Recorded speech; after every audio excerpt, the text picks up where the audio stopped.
BJP కార్యాలయంలో విష్ణువర్ధన్ రెడ్డి మాట్లాడుతున్నారు. Live ద్వారా చూద్దాం. ఈ రోజు ప్రధానమైనటువంటి ఒక వ్యవస్థను ఈ మధ్య ప్రజలకు సంబంధించిన ఒక డేటాను దొంగలించారు అనే ఆరోపణల మీద తెలంగాణ ప్రభుత్వం కేసులు పెట్టినటువంటి ఈ ఐటీ పవర్ గ్రిడ్ కొంతమంది సంబంధించినటువంటి ఐటీ గ్రిడ్ సంబంధించినటువంటి వాళ్ళందరూ కూడా తెలుగుదేశం సానుభూతి పరులు అనేటువంటి విషయాన్ని ఇక్కడ మనకు స్పష్టంగా కనపడుతుంది. నేను ఒక విషయాన్ని అడుగుతున్నా, దొంగలే దొంగ దొంగ దొంగ అన్నట్టుంది. ఈవీఎం దొంగలించినటువంటి వాళ్ళు, ఈవీఎం ట్యాబరింగ్ చేసేటువంటి వాళ్ళు, ఈవీఎం ట్యాబరింగ్ చేసిన వాళ్ళు మా దగ్గరకు వచ్చి మాట్లాడుతున్నారని చెప్తున్నటువంటి వాళ్ళు, వాళ్ళ ఈవీఎంల మీద మేము చెప్పాలా? భారతీయ జనతా పార్టీకి సంబంధించినటువంటి వాళ్ళు, అయ్యా ఆంధ్రప్రదేశ్లో ఈవీఎం దొంగలందరూ కూడా ముఖ్యమంత్రి పక్కన ఉన్నారు, ఈవీఎం దొంగలందరినీ పట్టుకొని ఏమైనా ఈవీఎంలు చేసేయడం అని చెప్పి మేము అనుమానించాల్సింది పోయి ఈరోజు ఆంధ్రప్రదేశ్ ముఖ్యమంత్రి మాకంటే ముందు ఈవీఎంల గురించి మాట్లాడుతున్నాడంటే తన చేసిన తప్పు బయటికి రాకోకుండా ఉండేదానికి అన్నటువంటి విషయాన్ని నేను ఈ సందర్భంగా గుర్తు చేస్తున్నా. ఈవీఎం దొంగలకు, ఐటీ చోరులకు Telugu Desam party office care of address. మమ్మల్ని అంటున్నాడు ఏదో ఎలక్షన్ కమిషను ఇంకోటి భారతీయ జనతా పార్టీ.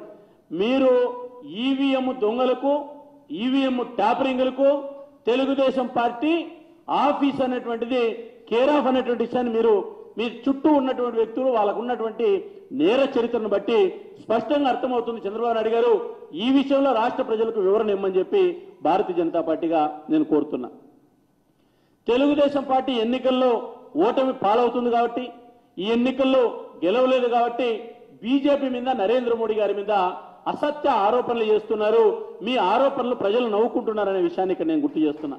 ఇంకా ఈవీఎం మీద నేను జాతీయ స్థాయిలో ఉద్యమం చేస్తా, జాతీయ స్థాయిలో పోరాటం చేస్తా, సిపిఐని కలుస్తా, సిపిఎం కలుస్తా, లేకపోతే కాంగ్రెస్ దొంగలు కలుస్తా, ఈవీఎం దొంగలందరినీ తీసుకుపోయి నేను ఢిల్లీలో పోరాటం చేస్తానని చెప్పి చంద్రబాబు నాయుడు గారు చెప్తున్నారు.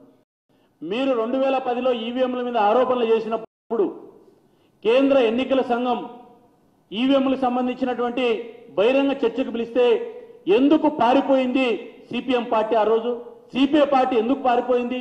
కాంగ్రెస్ పార్టీ ఎందుకు వాళ్ళ ఎన్నికల కమిషన్ డేట్ ఇచ్చి రాండి మీరు నిరూపించండి అంటే ఎందుకు పారిపోయారు అంటున్నా.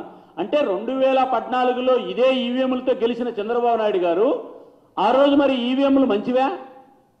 అదే ఈవీఎంలతో ముఖ్యమంత్రిగా 5 ఏళ్ళు పదవి అనిపించావు, మరి ఆ రోజు ఈవీఎంలన్నీ కూడా మేనేజ్ చేసి గెలిచావు చంద్రబాబు నాయుడు గారు అని నేను అడుగుతున్నా. ప్రజలు నవ్వుకుంటున్నారు చంద్రబాబు నాయుడు గారు మాట్లాడుతుంటే. కేఏపాల్ కామెడీ, చంద్రబాబు నాయుడు గారి కామెడీ రెండు ఒకటే ఆంధ్రప్రదేశ్లో. అంటే మనం మాట్లాడేటువంటి విషయాలకు ఎక్కడన్నా పొంతనుందా అని నేను అడుగుతున్నా. ఈరోజు చంద్రబాబు నాయుడు గారు ఇంకొక విషయాన్ని ముందుకు తీసుకొస్తున్నాడు. ఎన్నికల కమిషన్ అధికారులందరినీ కూడా ట్రాన్స్ఫర్ చేసేసింది, ప్రజాస్వామ్య వ్యవస్థలందరినీ కూడా చేతిలోకి తీసుకుంది. బాబు నేను అడుగుతున్నా, ఎన్నికల కమిషన్ అది రాజ్యాంగబద్ధంగా స్వయం ప్రతిపత్తి కలిగినటువంటి సంస్థ అవునా కాదా? మరి ఎన్నికల సంఘానికి నువ్వు ఓడిపోతున్నప్పుడు మాత్రం నీకు ఎన్నికల సంఘం మీద అనుమానాలు వస్తాయి, ఈవీఎంల మీద అనుమానాలు వస్తాయి, ప్రజల మీద అనుమానాలు వస్తాయి. అసలు దిగజారుడు వ్యాఖ్యలు, నా ఓటు నేను వేశాను, అది నా ఓటు నాకు పడిందా లేదా అని నువ్వు అంటున్నావు. చంద్రబాబు నాయుడు గారిని మిమ్మల్ని ఒకటి అడుగుతున్నా, వీవీప్యాట్లు కావాలని సుప్రీంకోర్టులో కేసు వేసింది నువ్వే కదా, మరి నువ్వు ఓటు వేసేటప్పుడు వీవీప్యాట్లో మీ పార్టీకి పడిందా లేదా వేరే వాళ్ళకి పడిందా అనేటువంటి విషయాన్ని మీరు చూసుకోలేదా అని నేను అడుగుతున్నా. అంటే యాటికి పడితే అక్కడికి ఏం మాట్లాడితే నేను చెల్లుతుందని, నా చేతిలో కొన్ని జాతీయ సంస్థలు ఉన్నాయి కాబట్టి ఎక్కడైనా లేపుతాయని, నేను మాట్లాడితే ప్రజలు నమ్ముతారని ఎక్కడికంటే అక్కడ మాట్లాడితే ఆంధ్రాలో మీ ప్రెస్ కాన్ఫరెన్స్ చూస్తుంటే ప్రజలందరూ కామెడీ ఆర్టిస్ట్ను చూసినట్టు చూస్తున్నారన్న విషయాన్ని ఇక్కడ నేను గుర్తు చేస్తున్నాను. ఐపీఎస్లు బదిలీలు నేను అడుగుతున్నా. చంద్రబాబు నాయుడు గారికి ఎక్కడో ప్రకాశం జిల్లాలో ఒక ఐపీఎస్ అధికారి మీద ఆరోపణ వస్తే ఎన్నికల సంఘం బదిలీ చేసింది. నేను ఇదే ఒకటి అడుగుతున్నా, ఎవరైతే మహంతి కడప ఎస్పీగా ఉన్నటువంటి మహంతి ఎన్నికలకు ముందు 3 నెలలు ముందు ఆయనకు పోస్టింగ్ ఇచ్చి ఆయన 3 నెలల్లోనే ట్రాన్స్ఫర్ చేసి మీరు చిత్తూరు జిల్లా తిరుపతికి పంపించారు కదా. నేను అడుగుతున్నా, మరి ఎన్నికలకు ముందు మహంతి అనేటువంటి ఒక పోలీస్ అధికారిని వాళ్ళ బ్రదరు మహంతి ఇంకొక ఆయన తెలంగాణలో ఒక నిజాయితీపడి పోలీస్ అధికారి, వాళ్ళ తండ్రి మహంతి ఈ తెలుగు రాష్ట్రాల్లో సుపరిచితమైన పోలీస్ అధికారి, ఒక కుటుంబంలో నిజాయితీపరులు 3 పోలీస్ అధికారులు ఉన్నారు. ఒక తండ్రి ఐపీఎస్, 2 కొడుకులు ఐపీఎస్, ఒక నిష్పక్షపాతమైన అధికారిగా యువ ఐపీఎస్ గా మహంతికి పేరుంది. మరి ఆయన ఎందుకు 3 నెలల్లోనే మీరు కడప నుంచి ట్రాన్స్ఫర్ చేశారని నేను అడుగుతున్నా. అంటే ఎన్నికల ముందు మీరు ట్రాన్స్ఫర్ చేసిన ఐపీఎస్లు అందరూ కూడా మీకు కావాల్సిన వాళ్ళు పెట్టుకున్నారా అని నేను అడుగుతున్నా. ఏం మాట్లాడుతున్నారు మీరు? రెండోది, ఈరోజు ఆంధ్రప్రదేశ్కు సంబంధించినటువంటి ఎన్నికలకు సంబంధించిన అధికారుల మీద చంద్రబాబు నాయుడు గారు ఆరోపణలు చేస్తున్నాడు. చివరకు చీఫ్ సెక్రటరీని నిన్న వేరే కేసుల్లో ఆయన మీద ఆరోపణలు ఉన్నాయని, క్విడ్ ప్రోకో అని, లేకపోతే ఆయన మీద తన ఐపీఎస్ లాంటి అధికారిని పట్టుకొని, ఐఏఎస్ లాంటి అధికారులను పట్టుకొని వ్యవస్థను దిగజార్చే పద్ధతుల్లో చంద్రబాబు నాయుడు గారు వ్యవస్థలంతా నా చెప్పు చేతుల్లో ఉండాలని భావించేటువంటి చంద్రబాబు నాయుడు గారు ఏ రోజు కూడా వ్యవస్థలో పనిచేసే అధికారులను ఆయన గౌరవించినటువంటి పాపాన పోలేదు. ఈరోజు చీఫ్ సెక్రటరీని బెదిరిస్తాడు, చీఫ్ సెక్రటరీ మీద అనుచితమైన వ్యాఖ్యలు చేస్తాడు, ఎన్నికల కమిషనర్ను మీడియా సాక్షిగా ఎలక్షన్ ముందు పోయి బెదిరిస్తాడు ముఖ్యమంత్రి గారు.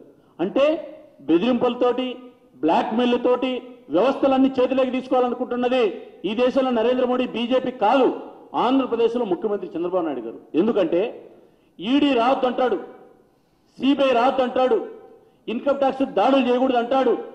ఏసీబీ కేంద్ర ప్రభుత్వ పరిధి ఉద్యోగులు ఏసీబీ పరిధిలోకి రారు. ఎక్కడైనా దేశంలో మీరు టెలికాం కానీ, పోస్టల్ కానీ, లేకపోతే బ్యాంకింగ్ కానీ, ఇవన్నీ ఈ దేశంలో ఏ రాష్ట్రంలో లేకోకుండా కక్షగట్టి కేంద్ర ప్రభుత్వ ఉద్యోగుల మీద ఏసీబీ పరిధిలోకి ఒక దొంగ జీవోని తీసుకొచ్చి ఆంధ్రప్రదేశ్లో సిబిఐని రాకోకుండా అడ్డుకున్నారు. ఆంధ్రప్రదేశ్లో ఐటీ దాడులు జరక్కోకనే గల్లా జయదేవ్ రాత్రి వస్తాడు, రోడ్డు మీద కూర్చొని డ్రామా వేస్తాడు. అంటే అడ్డగోలుగా 100 కోట్లు పంచి ఎన్నికల్లో గెలవాలని వాళ్ళ ఆడిటర్ దగ్గర డబ్బులు పట్టుకుంటే పోలీసులు, చంద్రబాబు నాయుడు గారి నాయకత్వంలో ఉన్న పోలీసులు పట్టుకోండేది, మీ లీడర్షిప్ ముఖ్యమంత్రి ఉన్న పోలీసులు పట్టుకోండేది.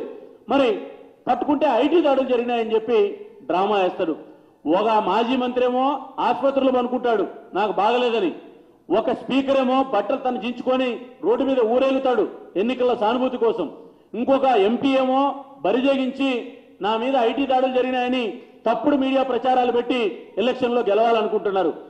ఆంధ్రప్రదేశ్లో చంద్రబాబు నాయుడు గారు, తెలుగుదేశం పార్టీ మేము ఇది చేశామని చెప్పి ప్రజల దగ్గర పోయి ఓట్లు అడగలేదు. పొద్దున లేచినప్పటి నుంచి కేసీఆర్ని తిట్టి, బీజేపీని తిట్టి, నరేంద్ర మోడీని తిట్టి, పాకిస్తాన్ తిట్టి, బంగ్లాదేశ్ని తిడితే ఆంధ్రాలో ఓట్లు వేస్తారా అని నేను అడుగుతున్నా. అంటే తిట్లు దండకంతో ఎన్నికలకు పోతే ఎవరన్నా ఓట్లు వేస్తారా? 5 ఏళ్ళు మీరు చేసింది ఏంది లేదు కాబట్టి, చెప్పుకోవడానికి మొహం లేదు కాబట్టి, ప్రజల దగ్గరికి పోతే అసహించుకుంటున్నారు కాబట్టి రోజు